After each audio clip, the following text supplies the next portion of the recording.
Well, hi everyone. I am back for season 2 of Tattoos and Toddlers, the podcast. And I am bringing to you many, many different people of all different walks of life with parenting, caretaking, business ownership, and fun tattoo stories.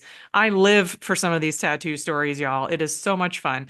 Today, I have one of my friends, one of my long time, I feel like quite a long time now, wedding pro friends Yep, who has I love been it. part of not only my business but like my styled shoots. And so I want to welcome Jasmyn to the Thank podcast. you. Jasmyn, tell Thank us a little you. bit about yourself. So I am the owner of Joined by Jasmyn, and we are a bilingual efficient service. And for the most part, we've served the DFW area. We have traveled some outside of that, but I'm really looking forward to branching out some more.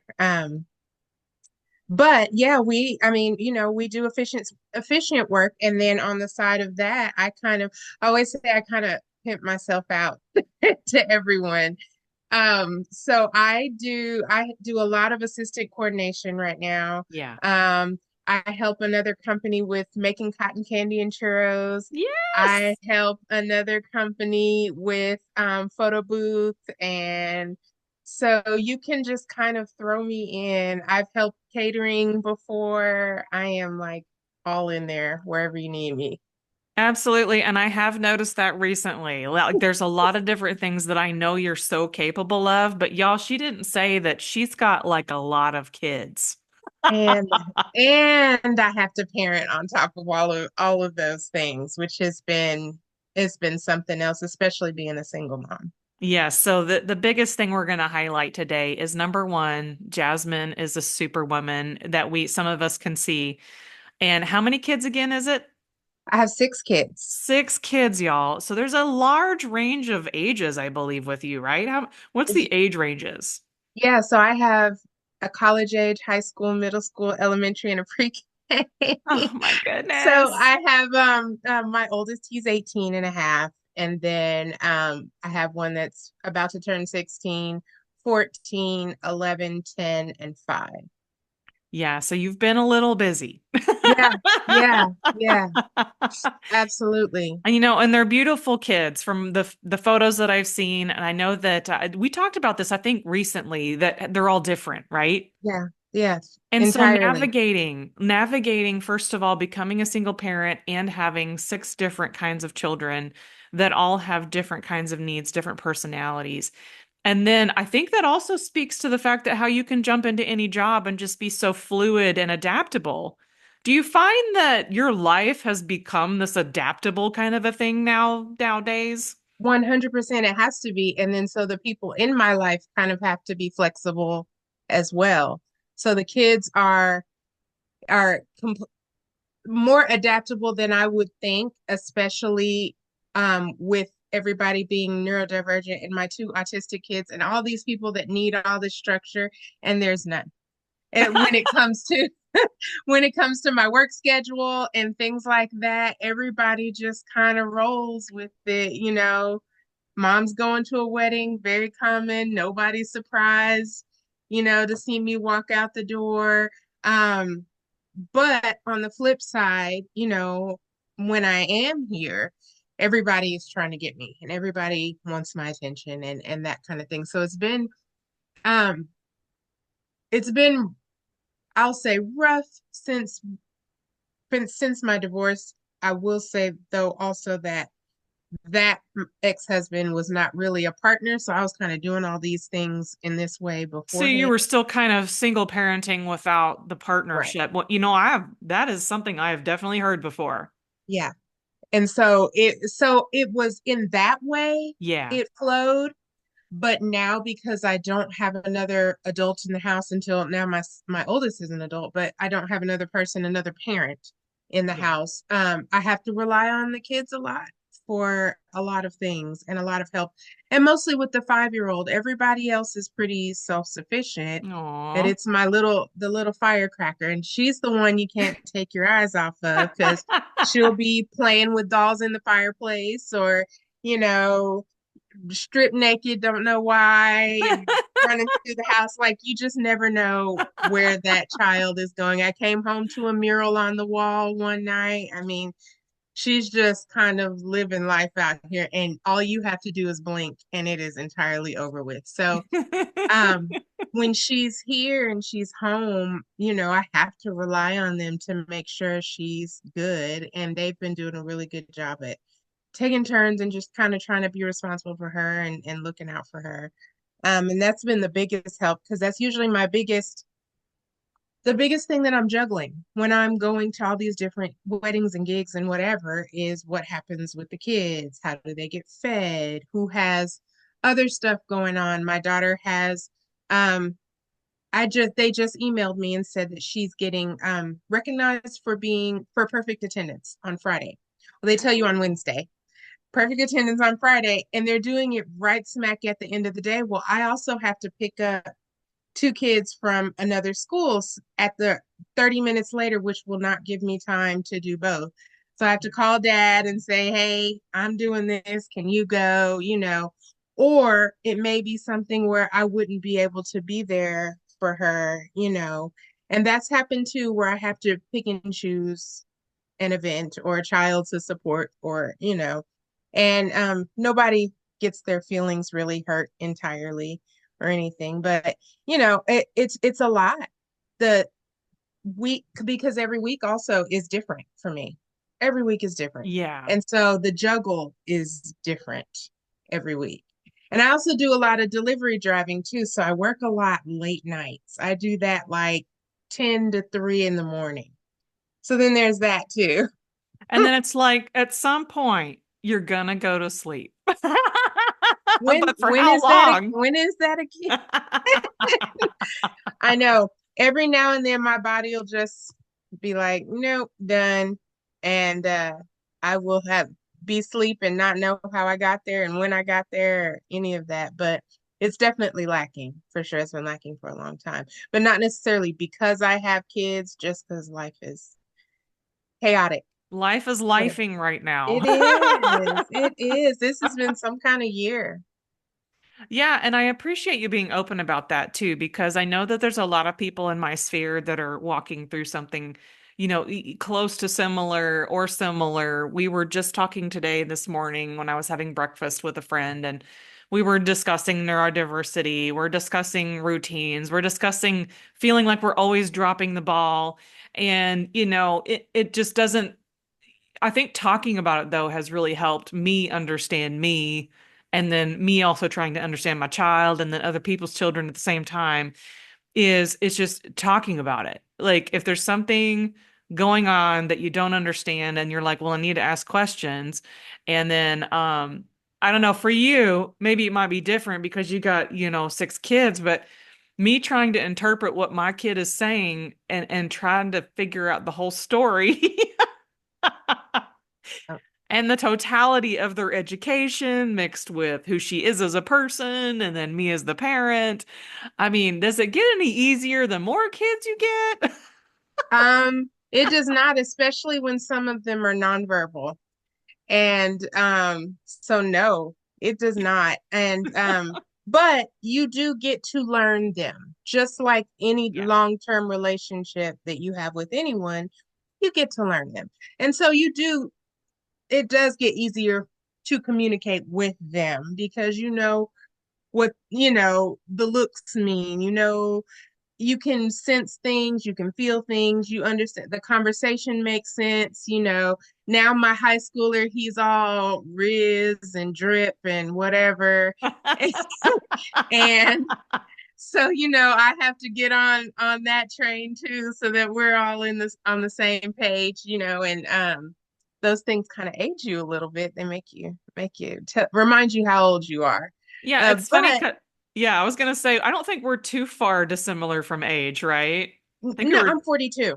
yeah, so I'm 48. So we're in that Okay. range of we are older, but we're not as young. And it's like we've got this range of generational things that we've experienced as in the 40s, right? Like, Like an extreme range because we have come from all of this pre-technology, like Yes. a whole different world. I was telling my kids about doing reports on my typewriter for school, you know, and now here we are with little computers in our hand all the time, and that's just a tip of the iceberg of all the things that have changed over time since we were kids and all the things we've experienced. But I think what makes that good too is that I can adapt to the changes in lingo. Okay, I can learn real quick what we're talking about. I can figure context clues. I can stay with where they are. My daughter is a huge K-pop fan, and so she's always coming and showing me her her band that she loves, and oh Aw. mom, they just posted a new video and it has this many views and I'm so excited, and and I can keep up with those things with her. I just like to, I may not always be interested in what they're interested, Yeah. but I do allow them to come and talk to me about whatever it is that interests them, and I don't always get it. And sometimes I will be like, that's kind of weird, or I don't know what's happening here, or I will be straight up like, I don't know if this is for me, but okay, cool. If that makes you laugh, okay. So I try to stick with them in that way, but I think that helps us all be really open. And I realized that, kind of during the divorce stuff, I had kids coming to me being really open about how they felt about him, how they felt about our relationship, how they felt like I should move forward. They sat me down Oh, and everybody wow. bullet points. And I mean, I was impressed. I was impressed. And I think there's And so much to be said in that. Like this generation has really opened up so many of us to open up about us. And that's another thing I was talking about this week is that as I'm walking through the things with my child, I'm reliving the things that I know that I went through as a child and understanding myself a little bit better as I'm parenting. Do you find that to be a thing too? Like, do you even have time to like self-reflect for two se I mean, you probably do it quicker than most of us, but just thinking about how you grew up and then how you were parented and then how you see things in all of your children even of what's oh, happening.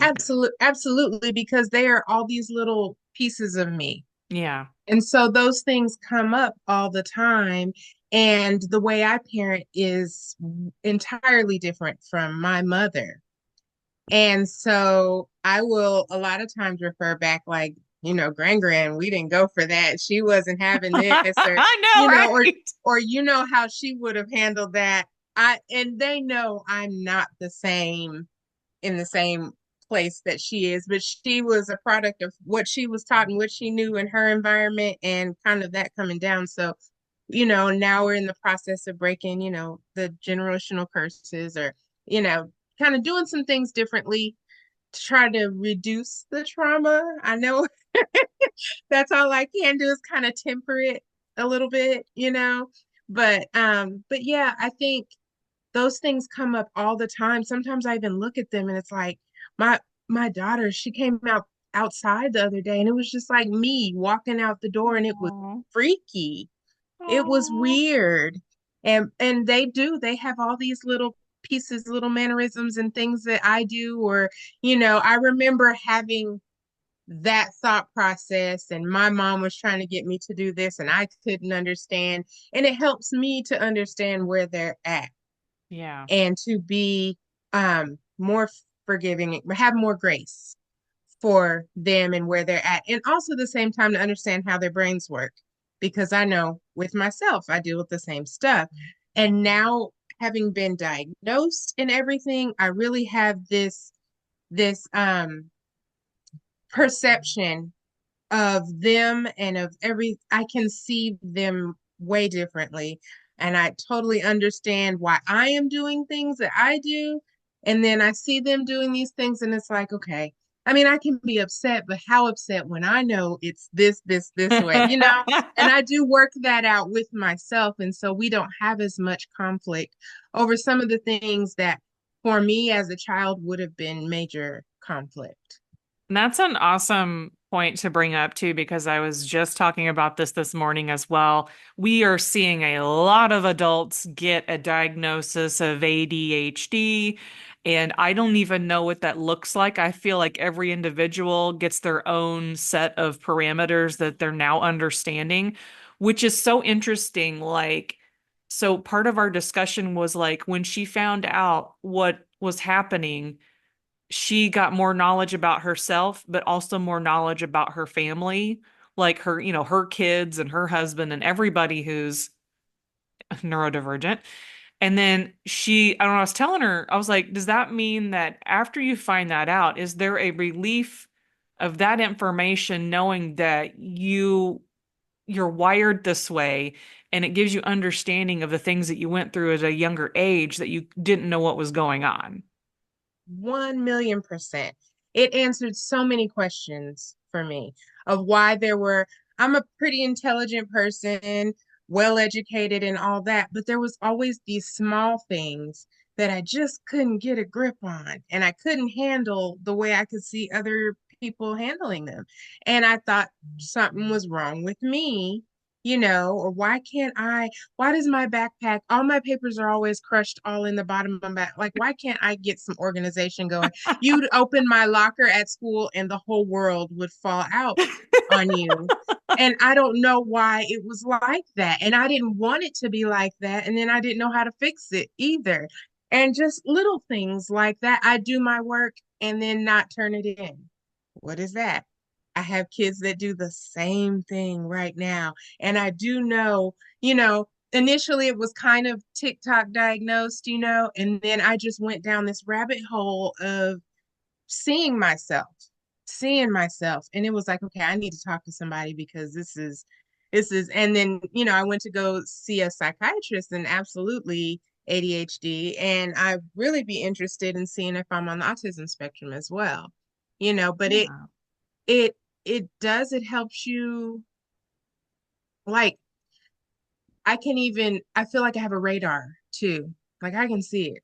And I can tell when people are struggling with things that I don't even think they realize what's happening.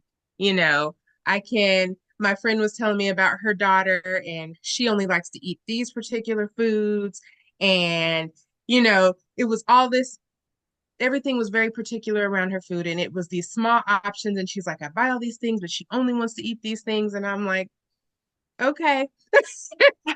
I see what that is, but okay, you can't tell everybody what everything is. But I did tell her, I was like, because she's ADHD as well. And I was like, she might be like us. It's just saying. That sounds like some food aversions, and that's pretty common, and that's okay. And it's okay. It's okay to have a different brain, and it's okay to think differently, and it shouldn't have stigma behind it. But that's another thing that I'm dealing with in my family because I have two I have two children with autism. My sister has a son that we think may likely have autism. My brother has a son with autism now. And my dad is like, what is going on? And I don't understand. And what are they eating? And what are they? And it was like, it's you. It's you.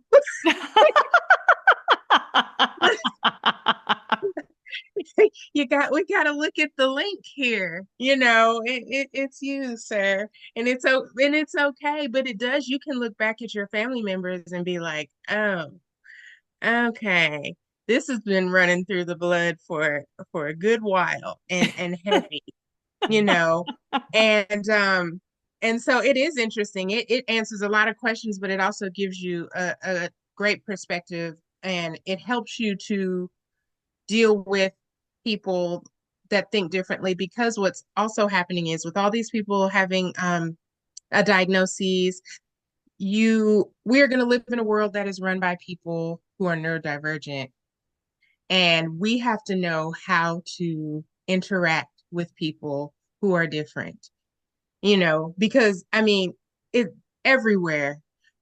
I don't even know what the autism statistics are, but they used to be like 1 in 8 or 1 in 6. I mean, that is a lot of people, and that's just autism. The neurodivergent spectrum is massive. And so, you have to, we have to all learn to be patient with each other, not to be dismissive of each other. There's a guy at the grocery store that works up there, and I know that he's on the spectrum. I just know it, but he always stops me because he knows I'll listen and I'll talk to him. And he just talks to me about whatever Cowboys won, or did you see my truck over there, or just whatever, and so, and it's always my hope because Isaac, who is my older son that has autism, is getting to the age where he wants a job. And he's gonna be an adult soon and want to do things, and I just don't want people to be dismissive of him. He's very friendly and he's the one that's gonna be, hi, how are you?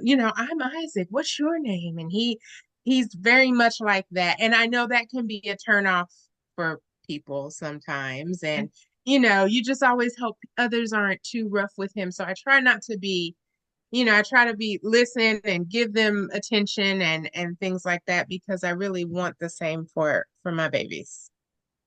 No, I love that because there's just this is a very, very, very big world. I know that all of y'all listening think you're only in your little tiny bubble, but I do have to tell you, the more I get out here and have conversations, the bigger my bubble gets. And the more knowledge I gather about how diverse our entire world is, and this is just people that I've met in the United States, this is not even global yet, of how many differences there are with all of us and how we've lived or how we grew up or how we, may have grown up an orphan or we've been adopted or in foster care and that's why I like having these conversations is because we're a product of a life that we grew up in, especially if you're a certain age. And then when some of us are just raising kids and they're in a whole different generation than the previous generations. And I think it's okay to acknowledge that. The life is different right now. It's different and the same. It is. It is because just as much as we're embracing all those differences, we have these shared experiences as well from growing up. And that's why we're being in the same age group. You can talk about the things because we were all there. We all, kind of experienced a lot of the same things as well. And that's another place where you can increase your bubble is all these people who have been where you've been and seen what you've seen, and we kind of all went through it together. Yeah, I'd like to think that we have a lot more in common than we think we do. And I think the more, and I like to be really careful when I say something like this is the more labels we put on ourselves, the more often we're going to separate ourselves from each other. Although there is a commonality thread there too. So I like to think of it we're all in the humanity aspect, and then there's a whole bunch of different things that make us up. There's our emotions, there's our body, there's our, spirit, everything. Everything is so diverse, even inside of us, not much less around us. Absolutely. Absolutely. And so that in itself should give us some kind of sense of togetherness because while we are all absolutely different in all these different ways, like I said before, there's a lot of things that we share and a lot of shared Yeah. experiences, and even just down to people who have same body things as you. You can always find people who have something that you have going on, especially on Facebook. You can find a group Oh my for gosh. Yeah. Social media everything. has connected us in so many different ways. That, Yes. and I was sharing part of my story on the last episode. For those of y'all that may have listened to the last episode, I was talking about how I grew up and I was moving a lot. So every time I moved, I'd have to make a friend, lose a friend. And I hate to say it like that, but it was kind of like that because I wasn't just moving city to city, I was moving state to state, and I was sometimes in several different schools in one year. And so there was a lot of community that I felt like I missed out on. And it's not neither here nor there. I cannot go back and change it, but what I can do going forward, and that's what the online world has done for me. It's opened up a very broad community. Indeed. And then I was like, now I need to focus on my local community, which is kind of great because that's how, Jasmyn and I also attend, and are part of a wedding industry, boss babes group that we just had this really wonderful, intimate, setting the other day. And I just really, really liked that. Just that intimacy of sitting and actually listening to each other and then talking. And all of a sudden I was like, Jasmyn and I look at each other, we're like, oh yeah, you need to be on the podcast. Let's get back to that. I know it's been in the works forever. And I let Yes. I let life flip me all upside down. So here we are. Yes. And and here's the thing. Here's the great thing, Jasmine. Like I know that a part of that discussion from that meeting was like that feeling of that checklist of things that we needed to accomplish, but we didn't make the time for it, or I need to do this, I need to do that. And I was like, this is an easy show up for 40 minutes, and we've checked something off our list. We've shared a little bit of our story. We've talked about our businesses. Absolutely. Check. Check. Mm-hmm. Off And then the very long list. Yes, yes. absolutely. And it's Yes. so funny because we were talking about the list, and number one for me is remember to make a list because I forgot about that. because Who can, I okay, absolutely have the best intentions, I I was promise. gonna say, who can relate to that? Anybody listening right now, you need to make a list to make a list. Mm-hmm. Mm-hmm. That's how bad it is up here. That's what I got going on. So, that was first thing, and it was funny because I had gone back to that list the other day, and it was like, do you think I made that list? I know until I went back and I saw that, and it was like, oh, Jasmine. So When it comes to lists, I know that your life is your life, my life is my life, but every once in a while, and I've been thinking about this since COVID, by the way, 4 years now, I wanted a whiteboard on the wall, like so I can write things down that are of a top priority that I really deeply want to do that I don't make a priority in my, let's say business. Let's say business is just one thing. But like there's ideas that I have that sometimes just end up in the eternal sticky notes of emails and messages because I email myself all the time with ideas, which is totally fine. But are there some tools that you've implemented that help you make those lists, or you just kind of let it like just be what it is, and you're like, I'll make the list when I make the list? you know, the lists are hard for me. What's most helpful is my calendar. You Yes, got to be on my calendar. If you need to work with me, please send me a calendar invite or let's get it on. It needs to be on my calendar or it's probably I won't be there. it is so helpful. And when somebody asked me what I did on Monday, I was like, I don't know. I have to talk to my calendar. I do. I have to go look back and it is literally Thursday and I don't know. So I much don't has know happened either. since Monday. But that's most helpful for me right now is just making sure everything is on my calendar. My friend Amber, she's a planner and she has her calendar is so extensive and there's colors and all the things, but it helps her stay on track and like her entire day, meals and everything. It is all on the calendar.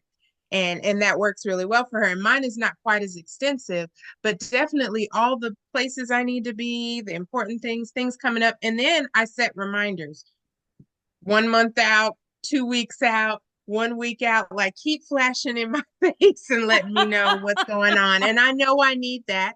And so I make sure that there are tons of reminders, like setting a bunch of alarms to wake up in the morning. I got tons of reminders that things are happening and things are going on. And for me, that really helps keep stuff at the forefront of my mind so they don't get left on the wayside. Yeah, because I know that, as both business owners and parents and caretaking and all the things that we're doing, it does involve a lot of things that we can't always store up in our brains.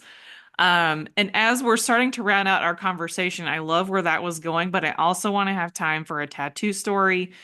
And I know we talked about you flashed one at me. Uh-huh. So I It's want you one to of tell my me, tell best. me about this tattoo and what's the story behind it? So this one, it's if it's a feather.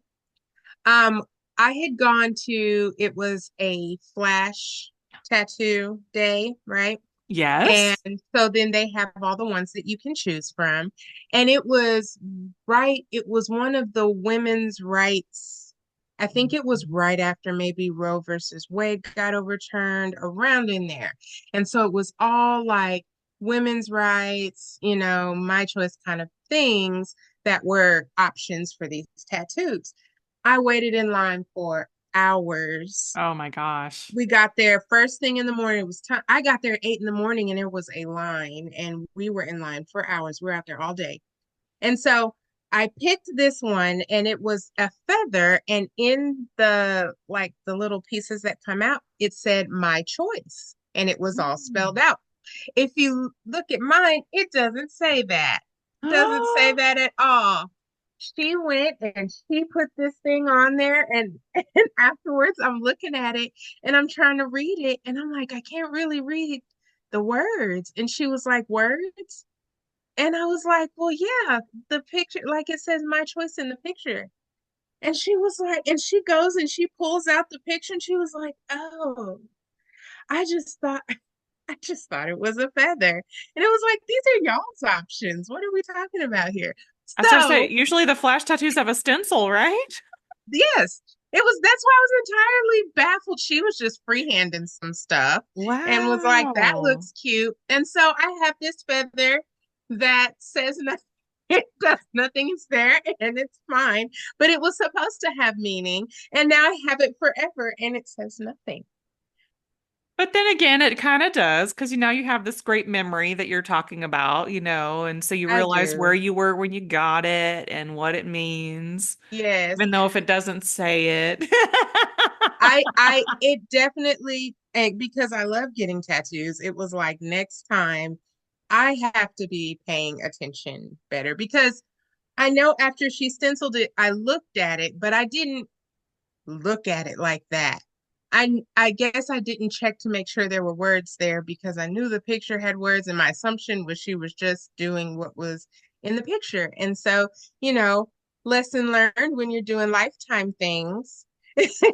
You should probably pay attention and move slowly and take your time and all of those things. So it And was that's a definitely. great life lesson right there. Mhm. Look at things, take your time. Yeah, you may not have gotten what you signed up for, but you know what? I know for fact that can be modified later at a later Oh, time, sure. right? And so Absolutely. it's like one of those life lessons of like, yes, yes, you did get the thing. And yes, it turned out slightly different than the picture that you imagined. However, it was quite an experience. It was. And I wasn't angry. It was more kind of like a baffled, like, how Yeah, did we you're get like, here? But I wasn't angry. It was like, well, this is what I've gotten. I do like it actually. It yeah, just doesn't have the the meaning that I words. thought it was gonna Yeah. have initially. So That is so just yeah, too that's funny. my feather. That's a great story. And, as somebody who's starting to collect flash tattoos, you pretty much get what you get, You thankfully. Like, do.